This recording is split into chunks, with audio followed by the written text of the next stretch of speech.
To keep ships in their prime condition, their health is undeniably a priority. Operations such as hull and jetty inspections and cleaning to remove thick marine growth, underwater repairs, propeller polishing and more are laborious and still conducted by human divers.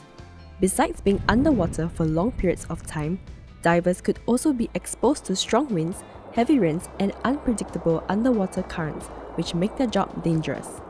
These operations are conducted by highly specialized personnel, and given the limited availability of trained expertise, it is costly to do so.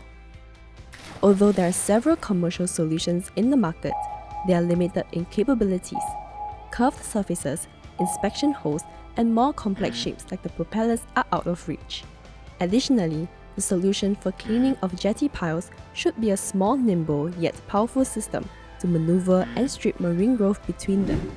Bernhard Schulte Ship Management and DM Marine Services are looking to explore and adopt fully autonomous solutions for underwater operations that will reduce the costs and reliance on hiring divers.